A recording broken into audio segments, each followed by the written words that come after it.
I'd like to talk with you this evening about being hungry. Somebody said, I'm hungry. It is something I like to share some ideas and thoughts with you. I'm not asking that you believe anything that I say. I'm not asking that you agree with me. I'm merely asking that you stand on and in the conversation that we'll share with you this evening. And if there's something that I say that can fit and work for you, I say use it. If not, discard it and let it be. Is that all right? Yeah. Say, that's fair enough. Yeah. Very good. All right. One of the things I have realized, and many of us have, that if you want something out of life, if you want to change yourself, if you want to acquire something, if there's some goal that you want to reach, that is really not easy as some people will make us feel. That living your dream, changing your behaviors, overcoming negative habits, it's challenging. It's hard. That living alone is just very difficult. And once we begin to come to grips with the fact that living is difficult, life is very challenging. I heard a song once by a guy named Dimples called, If It Ain't One Thing, It's Another. I say to you, if it ain't one thing, it's 12 others. Always something. You will never ever have a problem-free moment in life. Somebody said, and I like this, that you either in a problem or just left one or headed toward one.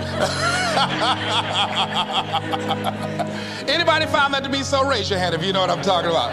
I mean, there's always something.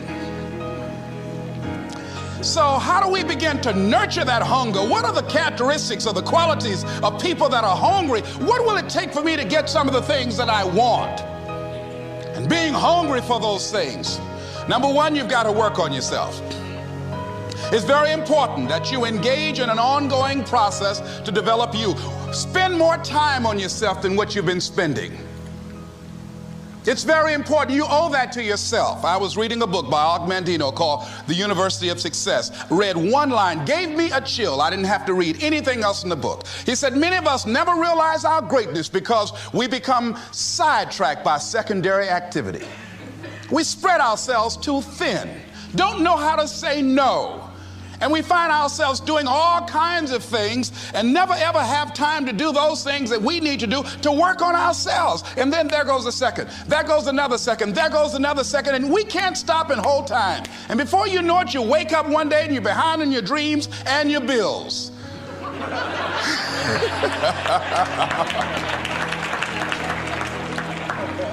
So decide that you're going to take some time to work on you, that you deserve that from yourself, that your life deserves some prime time because you are creating your own production.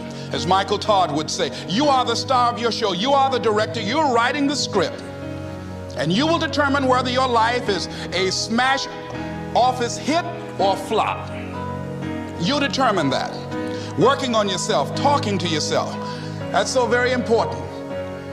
Overcoming the negative conversation, that inner dialogue that's going on all the time, even when you don't want it to be there. You can't stop yourself right now from thinking. You can't do it. It's going on. And so learning how to empower yourself, part of doing that is standing up to yourself. You've got to stand up inside yourself sometimes and say, shut up. You've got to do this. I was going to give a presentation, and this voice inside of me saying, you can't do this. You don't have everything it takes. I shut up. I'm behind on my bills, and you're telling me what I can't do. I have got to do it. You'll get scared sometimes. Your mind will go blank on you.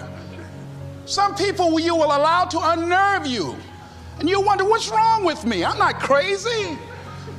That's why you've got to learn to make a conscious, deliberate, determined effort to stand up inside yourself. Working on yourself, watching that inner dialogue, it will determine the quality of your life. I don't believe this. I know this. I've had a challenge of losing weight. I'm walking through the airport, this voice say, why don't you have some M&M peanuts? No!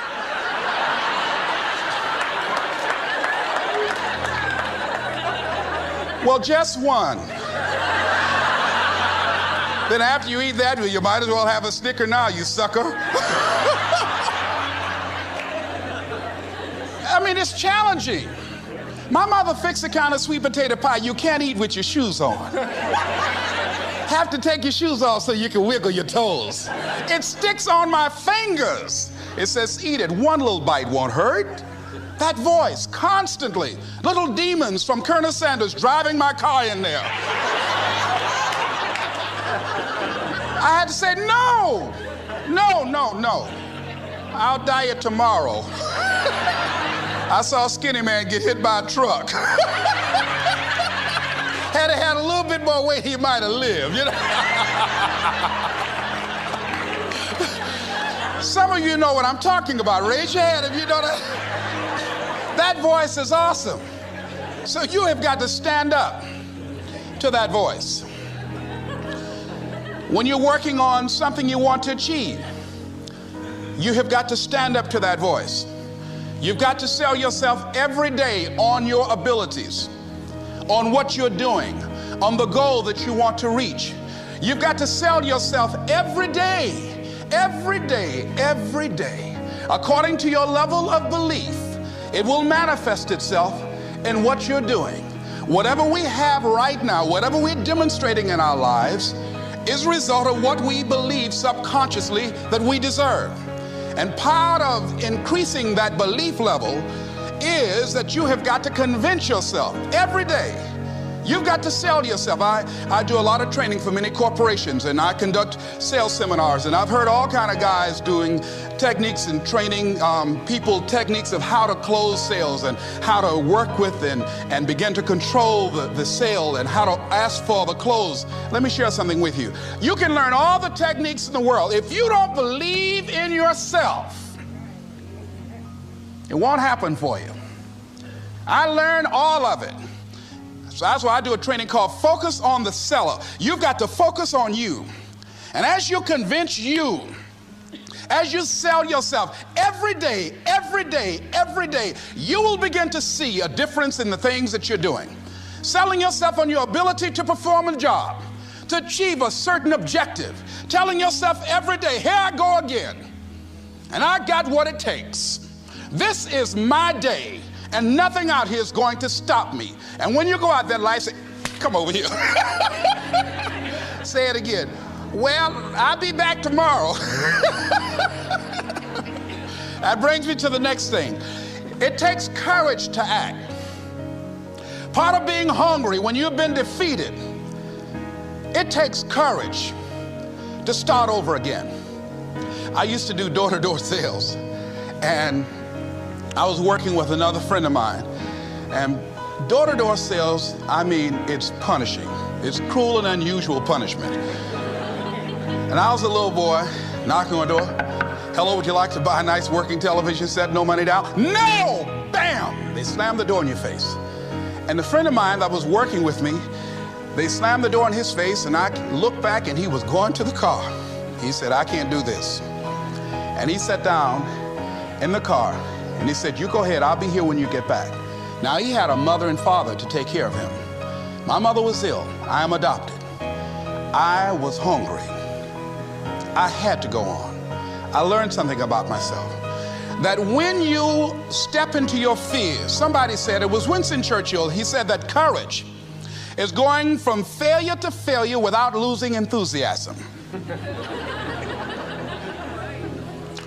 When you step into your fears and continue to push yourself to go on, something happens for you. It will enable you to transcend yourself. I went to the next door. You like to buy a nice working television? No! Bam! Went to the next one. No! Bam! After a while, I no longer took it personal.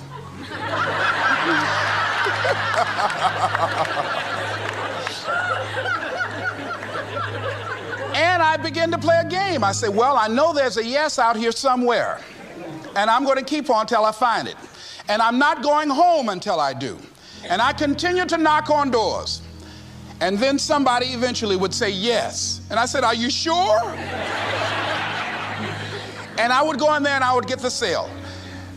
When you have something you want to do, If you don't develop the courage to do that which has been given you to do, and you spend a lot of time going around trying to convince other people or trying to get their approval, what will happen is that you will lose your nerve. And other people will convince you that what you're doing doesn't have any value, and you'll give up on your dream. It's an interesting thing about life, I've also found, that if you don't have the courage to act, sometimes, and particularly, if you have something special to do, life will move on you. If it were not for life, I would still be a disc jockey. I didn't just leave voluntarily to go to the state legislature. I was fired. I was working on a job, and I came home one day. I was married at the time, and I told my former wife, I said, that guy Bert I work for is stupid. She said, if he's so stupid, why does he sign you a paycheck? Now you see why I divorced her, right? I couldn't stand her. That night, I could not sleep well. Here was a guy that was controlling my life. I was going through all kinds of changes because this man controlled my paycheck. And it was Carlyle who said, truth crushed to earth shall rise again. Winston Churchill said, the truth is incontrovertible. Malice may attack it, ignorance may deride it, but at the end there it is. And we know scripture that says, ye shall know the truth, and the truth shall set you free. And the truth that I had to come to grips with, that I wasn't in charge of my destiny. The truth was that I wasn't giving all that I had. The truth was that there are some things that I wanted to do, but I didn't have the courage to act on those things. And the truth was that Bert Childs was a blessing to me. He made life so miserable for me, I had to start looking at my life differently. I started going to work earlier. I started being the last one to leave there. I started working harder than anybody else. The other guys could not. Why would you work so hard, Les? I said, I'm not working for them. I have been cheating, Bert, I thought. I've been cheating myself and my family. Wherever you are, whatever you're doing, do it with everything that you have. Develop the habit of giving more than what you're paid for. Develop the habit of setting standards that others will be measured by. Someone said, do not go where the path may lead, but go where there's no path and leave a trail. All right?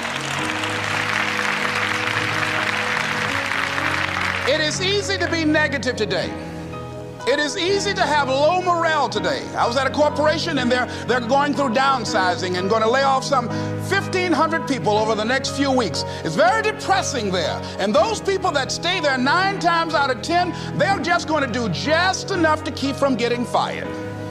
Anybody can do that. But if you can begin to harness yourself and say that where I am, I'm going to do the best I can with what I got, because that is an expression of who I am.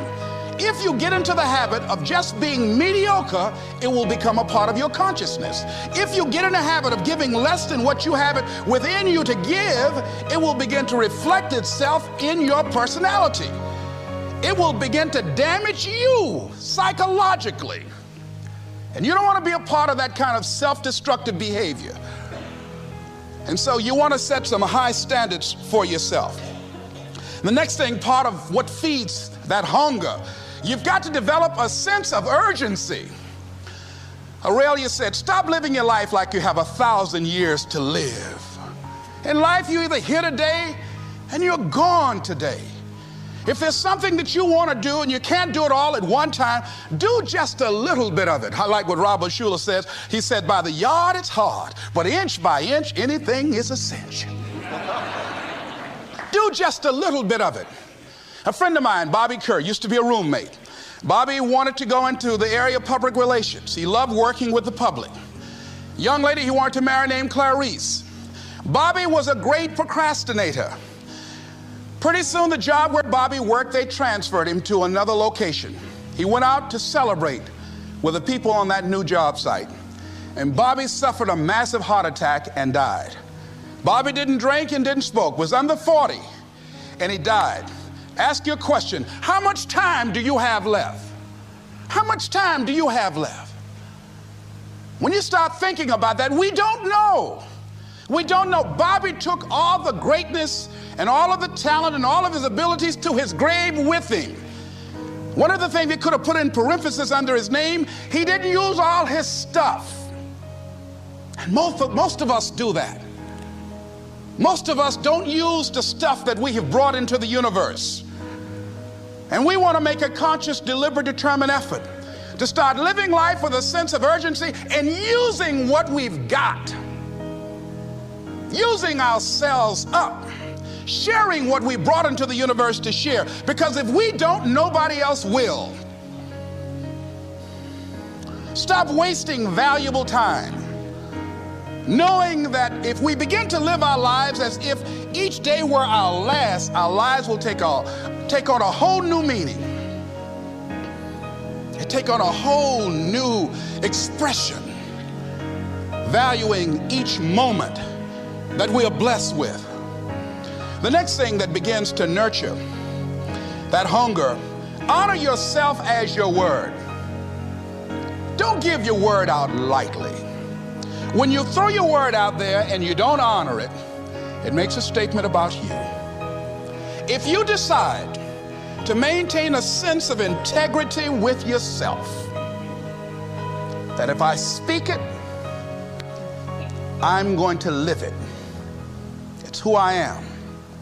And I'm going to be very cautious in how I give my word to others, and most of all with the commitments that I make to myself, because I want my life to reflect my words and honoring who I am and what I express.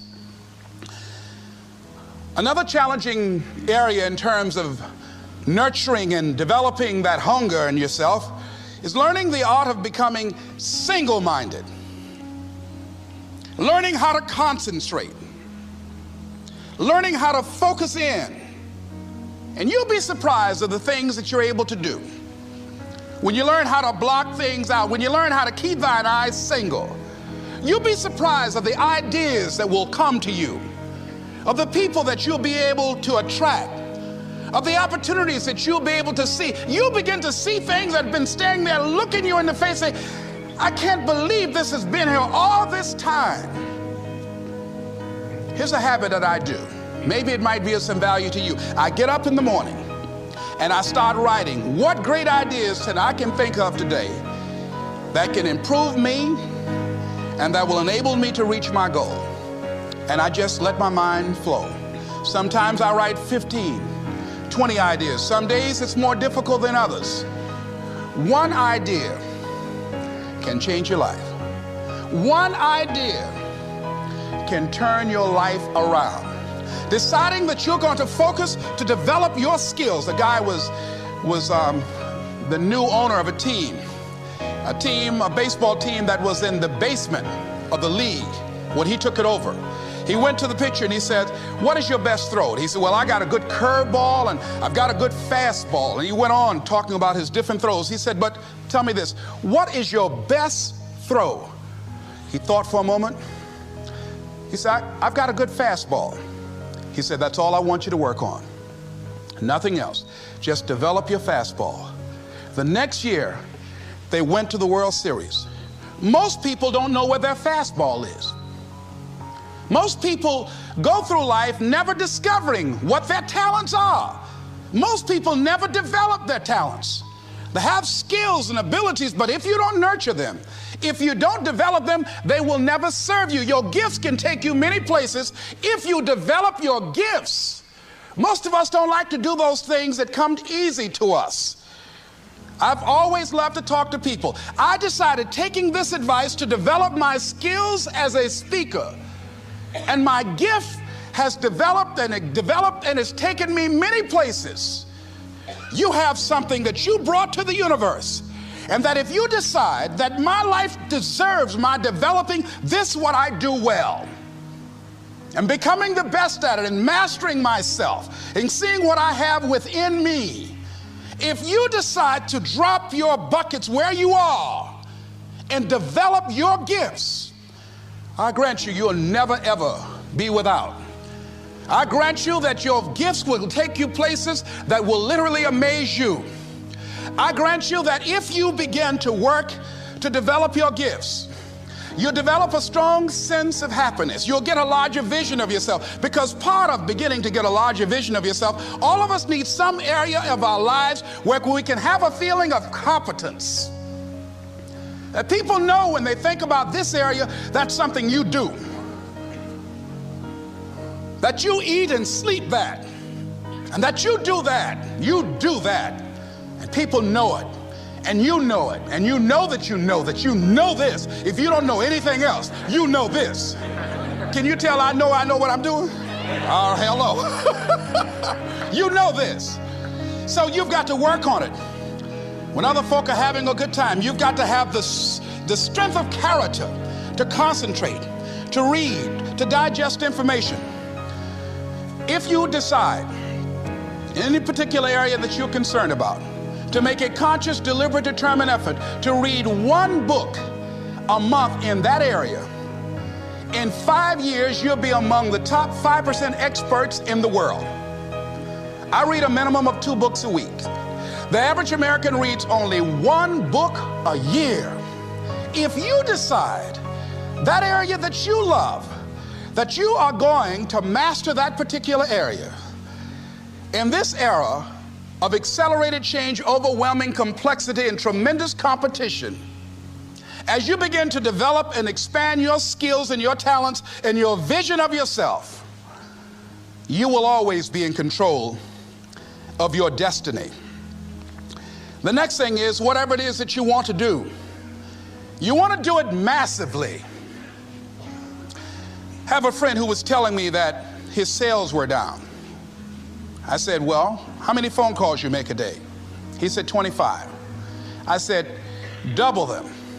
Make 50 or 75 or 100.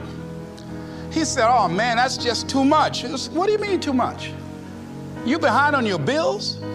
You're talking about too much? You know one way to get back on your feet real quick is to miss 2 car payments? You talking about you're tired?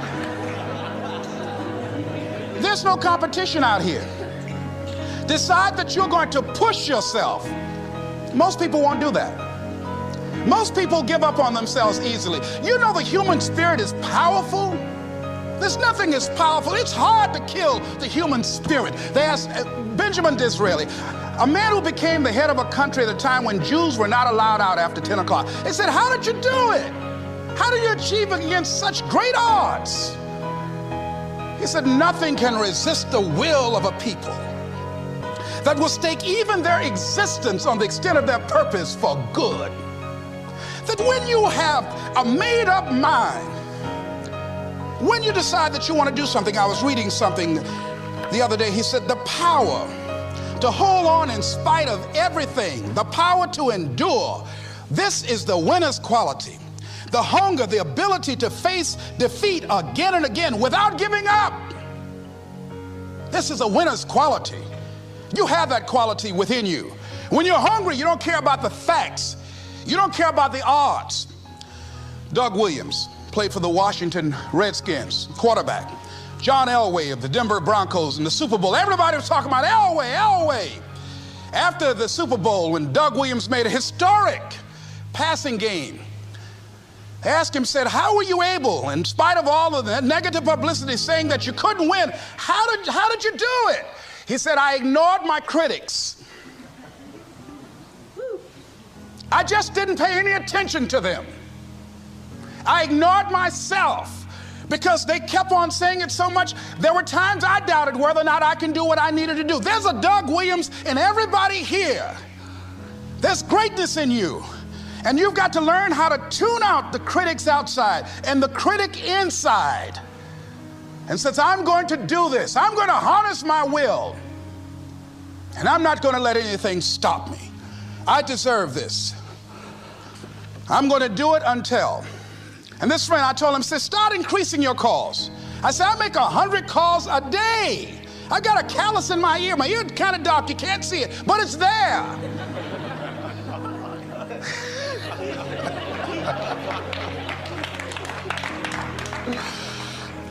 His sales have increased. He's working harder now. The other thing is that if you want something, you have got to be relentless. You've got to learn how to become resourceful. You've got to learn how to become creative. When crises strike in your life, and in the Chinese language, crises mean danger, but it also means opportunity. And this is an opportunity for you to grow. And you've got to be so relentless, regardless of what comes down the pike, that you're always looking for a way to get over, always looking for a way that you can break through, always looking for a way that you can win, always looking for a way that you can strike a telling blow. And pretty soon, I think there's some people watching us in the universe that say, wait, let's call a meeting over here. You know that guy Mustafa? Look at him down there. He won't stop. Just that fool don't know he can't get over. Look here. Why don't we do this? Let him go and let's mess with somebody else. Let him go on through.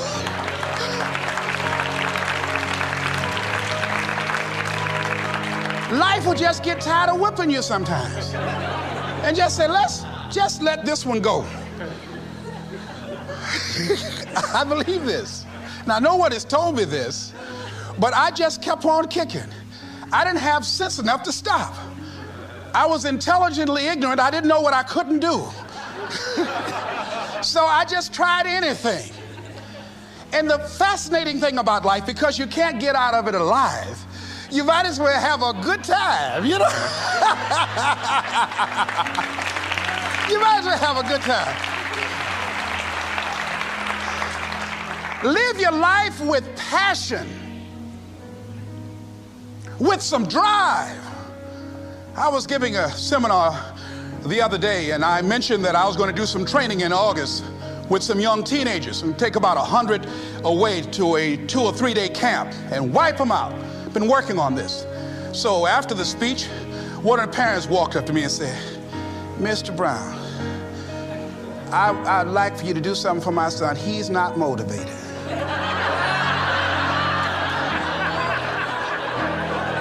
I said, I wonder why.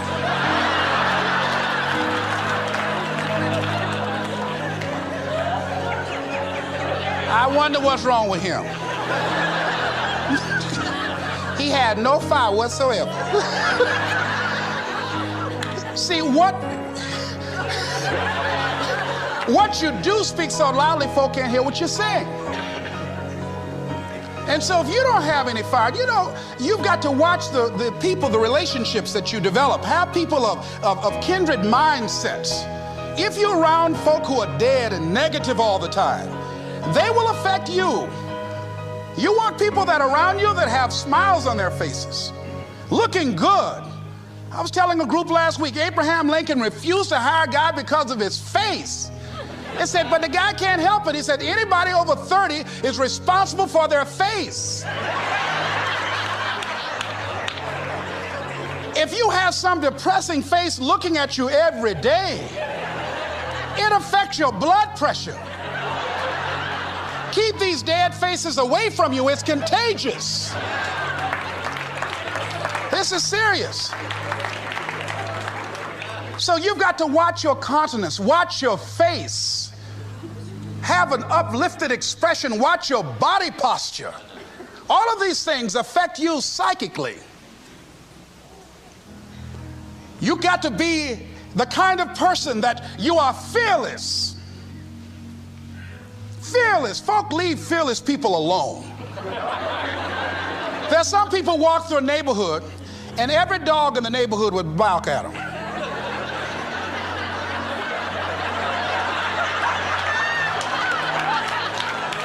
But there's some people come through and ain't nobody gonna mess with this.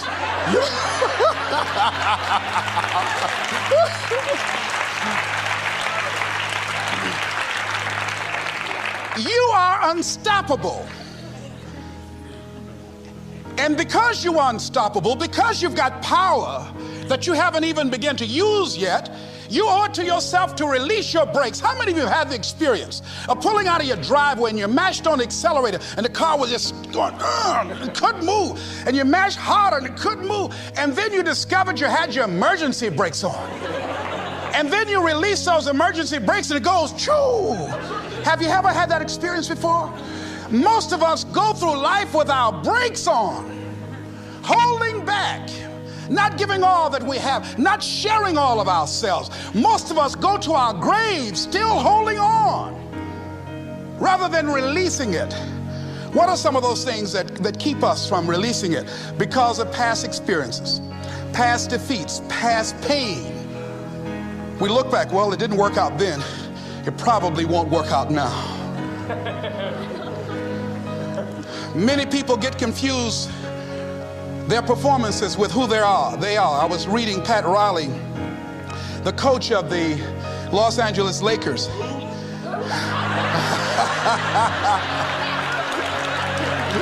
But you're going to like this quote here. After the Trailblazers had blown them out of the water, and I'm sure he said this last night, they asked him, how do you feel? He said, tonight we were exposed for what we are right now. You see? That if my speech tonight doesn't work, it doesn't mean that I'm a bad speaker. It means that what I did didn't work tonight. And I've got to separate what I do from who I am. And I've got another shot. See, the last chapter to your life has not been written yet, and it doesn't matter about what happened yesterday. It doesn't matter about the things that you've done that you feel guilty about. If you wouldn't do it today, you're convicting an innocent person. You've been reborn to a new state of consciousness. And as they say, if we knew better, we would do better. And so we begin to decide, I'm not going to be denied. I remember, and I was telling someone, and they asked me, would you repeat that again? I was interested in going into broadcasting. I'm adopted, and that was my key out. I wanted to make my mama proud of me. I was very much appreciative of what she's done for my brother and sister and I. And that was my way out. And I went over to a radio station, asked a guy and told him that I was interested in broadcasting. He looked at me in my straw hat and my overalls. He said, you have any broadcasting background? I said, no, sir, I don't. What do you do? I cut grass.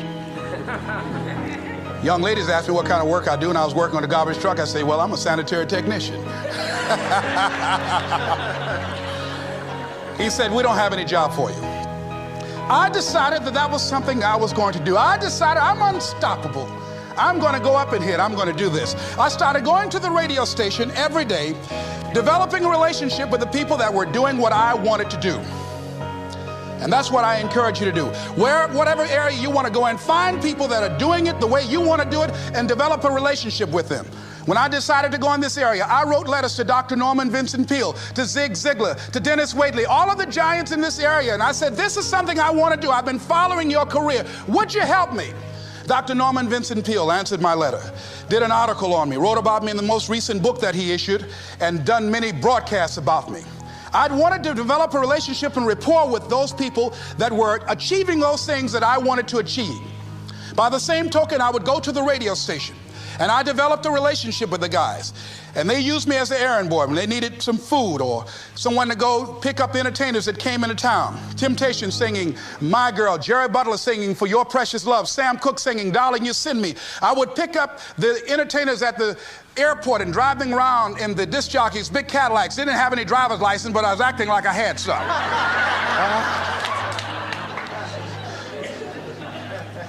Every day I used to go home and work on my communication skills, developing myself.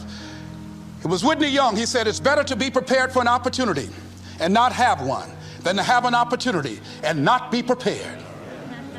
Start working and developing yourself now and prepare yourself for what it is that you want, because you expect to get it. And when the disc jockeys were in the control room, I would go in and watch them and develop a trust level, and they would let me stay, and I would watch and observe them working the controls. When you want something out of life, don't worry about how you're going to get it. How is none of your business. The most difficult thing it is to hold the vision. It's to hold the vision. So there I was at the radio station. A guy was on the air and he started to drink by the name of Rock. I was outside the window looking at him and watching. Hungry and ready, saying, drink, rock, drink. Pretty soon the phone rang. It was the general manager. I said, hello? He said, Les, this is Mr. Klein. I said, I know. He said, Rock can't finish his program. He's slurring his words. I said, I know. Can you work the controls until one of the other disc jockeys come in? Would you call them? I said, yes, sir. I hung the phone up. I said, now he must be thinking I'm crazy. I called my mama and my girlfriend Cassandra, said, y'all come out on the front porch and turn up the radio. I'm about to come on the air.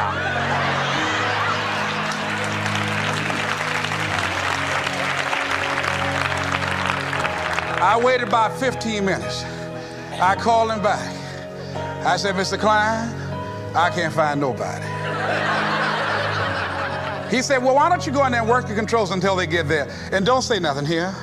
I said, yes, sir. I couldn't wait to sit down at that turntable, Mustafa. I said, look out, this is me, LB, Triple P, Les Brown, your platter playing Papa. There were none before me, and there will be none after me. Therefore, that makes me the one and only. Young and single and love to mingle, certified, bona fide, and indubitably qualified to bring you satisfaction and a whole lot of action. Look out, baby, I'm your love man. I was hungry.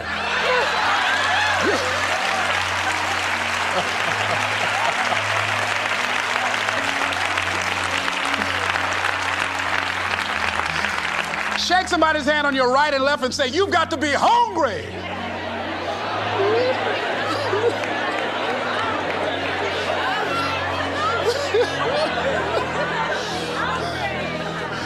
Boy, y'all something else. You hear me?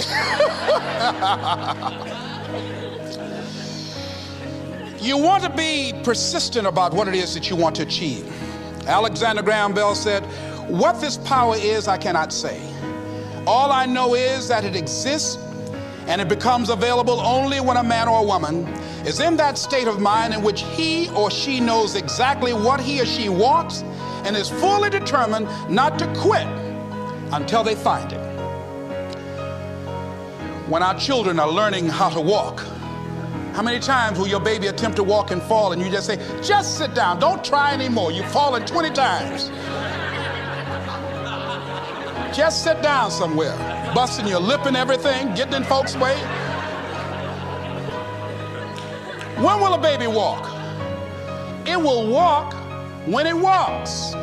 That's when it will walk. Les, when will you be known nationally as the motivator? I will be known when I'm known. That's when I'll be known.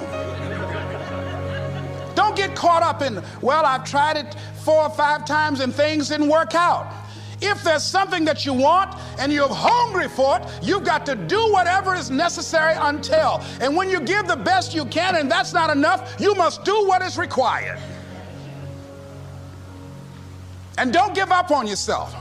Don't throw the towel in so quickly. Many people give up on the 1-yard line, where if they have the determination just to keep on knocking. It's a funny thing about life. If you're home one day and someone is knocking on the door and you say, I don't want to be bothered today. And if that person just keep on knocking, say, can you believe that fool's still knocking? Pretty soon you say, what is it? What do you want? And that's how you've got to be about your dream.